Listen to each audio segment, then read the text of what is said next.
por encima de estos poderes fácticos o metaconstitucionales. Yo creo que también usted lo menciona como un asunto muy importante, la conformación del Consejo Consultivo de la Comisión. Y dada que es una atribución particular del Senado de la República nombrar a sus integrantes, y que me parece que es fundamental una gran colaboración en el sentido que también ha mencionado en su plan de trabajo, que tiene que ver con la armonización, que es un tema pendiente que el Estado mexicano y particularmente el Senado de la República como facultad exclusiva, pues requiere de un trabajo en equipo para poder simplemente atajar ese rezago que tenemos. Por muchos años el Estado mexicano, para hacer un discurso, firmó muchísimas convenciones y tratados en materia de derechos humanos. Sin embargo, se quedaron en el olvido. Uno de los temas, por ejemplo, desde los años 80 fue el tema de la pena de muerte, que apenas hace 2 legislaturas pudimos quitarla de las leyes marciales y de la propia Constitución. Y me parece que es uno de los grandes retos. Yo le preguntaría, ¿cómo se imagina un esquema de colaboración que pudiera tener el Consejo Consultivo de manera periódica y permanente con la Comisión de Derechos Humanos del Senado de la República, para poder no solamente trabajar en la armonización, sino en otros diversos temas? Y yo quisiera conocer su opinión. Desde el año 2000 se le invitó al Alto Comisionado de Naciones Unidas a abrir una oficina en un país que pretendía buscar desarrollarse en el tema de los derechos humanos vía los compromisos internacionales reconocidos por México, así como su participación en los organismos internacionales y como el más importante, las Naciones Unidas. Vinieron a México en un ánimo de colaboración y me parece que así lo ha asumido y lo ha deseado y lo ha permitido el propio Estado mexicano, porque vinieron a la región en un país en donde no había más que una iniciativa, insisto, de colaboración del propio Ejecutivo, que en ese momento estaba en la persona del presidente Fox. Llegó a tener incluso un presupuesto asignado por la Cámara de Diputados para su funcionamiento. Y ahora incluso goza también de recursos de la propia Iniciativa Mérida, que los legisladores norteamericanos introdujeron, y no sé si fue algo así como, o más de $1 millón me parece tiene asignado para poder avanzar en el desarrollo de los derechos humanos y su vigilancia y pleno respeto en México. Yo quisiera saber cuál sería el ánimo de ser usted electo presidente de la CNDH, cuál sería el ánimo de colaboración con la oficina del Alto Comisionado para poder juntos avanzar en el cometido que el Estado mexicano se ha puesto como objetivo fundamental, el consolidar la democracia en nuestro país vía los derechos humanos. Muchísimas gracias. Muchas gracias. Con mucho gusto, senadora González, es un gusto. El tema que usted menciona es clave, el tema de la autonomía, porque es la regla de operación y condición. Por eso mencionaba yo el pendiente de los organismos estatales que tenemos que fortalecer. Pero su estatus jurídico es solo un paso de ese término de relación. Y la autonomía justamente tiene que establecerse en esa función. También bajo el entendimiento de que no se pueden dinamitar los puentes, porque una comisión representa víctimas. Y justamente el que está en la comisión tiene que tener la capacidad para exigir la atención a la víctima sin reventar el puente, porque el día siguiente van a venir más víctimas. Sabemos que vienen más y por eso esa regla de institucionalidad es básica. Claramente me parece que también es momento de revisar algunas de las atribuciones de la CNDH y el derecho internacional de los derechos humanos ayuda. Por ejemplo, que exista algún costo por las violaciones. Uno de los mecanismos que se utiliza en la práctica internacional es cuando el legislativo llama a cuentas a quien no cumple o quien no acepta una recomendación.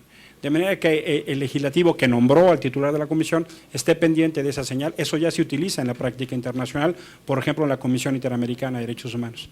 En los casos de los modelos europeos, lo que se utiliza es que si no se acepta la recomendación, el Estado paga a la víctima para que pueda ir con un abogado de su elección y se litigue en lo jurídico, de manera que no se quede en la desprotección cuando hay la convicción de que se violó los derechos humanos. También creería que tendríamos que revisar el papel del Consejo. Yo empezaría por no llamarle consultivo, lo llamaría Consejo, porque claramente tendría que ser un órgano superior de dirección que tenga atribuciones específicas en materia de políticas generales, lineamientos y condiciones. Y de hecho, una vez que el Senado genera el proceso de su selección, podría generar un proceso de diálogo como se utiliza a partir de los principios de París, por ejemplo, para opinar sobre leyes o iniciativas o propuestas legislativas, de manera que el Senado tenga un referente de confianza en el Consejo de la Comisión Nacional de los Derechos Humanos en términos de un expertise profesional. Ese consejo tendría que tener justamente esa función y ese equilibrio, seguiría bajo la imagen de un consejo que tiene una función honorífica. Es una modalidad del modelo mexicano, el modelo que existe en América Latina, que esencialmente son defensorías del pueblo o procuradurías de derechos humanos, no lo tiene. ¿Y cuál es su razón? Su razón es que un grupo de personas que tienen un enorme reconocimiento público doten de capital moral a la institución para que sus llamados tengan esa fuerza de legitimidad que ayude a su atención. ¿Y con qué objeto? Para buscar casos paradigmáticos que tomen como regla buscar la no repetición de los hechos. Y en eso el Consejo es un factor clave, inclusive para la consulta del titular en temas complejos que significan la construcción de un consenso a través de la representación de la sociedad. También diría que lo que usted menciona en materia de la Oficina de la Alta Comisionada para los Derechos Humanos es vital. Es un modelo, es un laboratorio ese modelo a nivel mundial y me parece que México no le ha sacado el jugo que significa esa oficina. Las únicas 3 experiencias en América son la de El Salvador, Guatemala y Colombia. Las 3 se han hecho en contextos de guerra civil, con los fusiles en la mesa y las botas puestas. La única que se diseñó para claramente ubicar procesos de política pública es este. Se hizo un diagnóstico que lamentablemente el Organismo Nacional de Derechos Humanos no apoyó. Se hizo un primer programa que lamentablemente el Organismo de Derechos Humanos no contribuyó con toda su fuerza a desarrollar. Se hizo un segundo programa que otra vez lamentablemente la institución nacional no contribuyó a desarrollar. Entonces claramente ahí es uno de los ejemplos que yo pongo como cambio de paradigma. La Institución Nacional de Derechos Humanos debe ser un gran aliado. Inclusive lo hace a nivel internacional, pero no lo hace a nivel local. Tendría que estar llamada a generar una sinergia de estos procesos. Yo ya lo he hecho. A nivel Distrito Federal hicimos el diagnóstico y el programa. Concluyó su tiempo. En el uso de la voz, el senador Silvano Aureoles.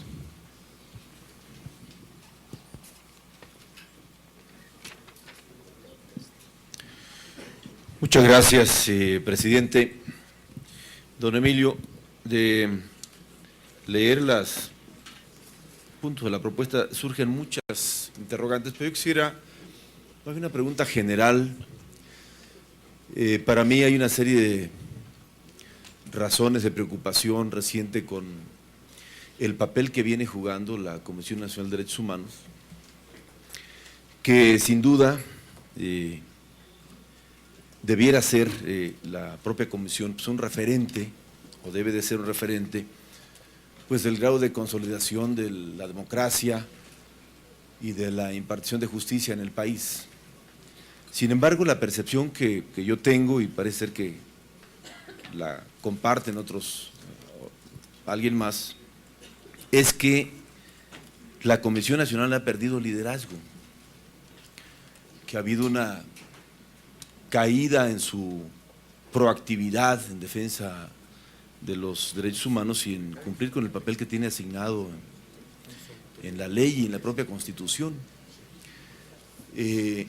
Hay dificultades para emitir recomendaciones porque oficinas de las dependencias de gobierno de jerarquía menor simplemente responden que no quieren entregar información y a lo largo de estos años se conocen muy pocas recomendaciones de la misma y solamente se quedan en ese nivel. ¿Qué hacer?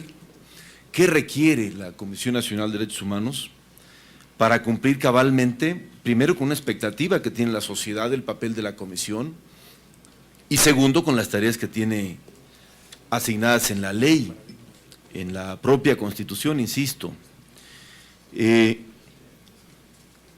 Hay también otras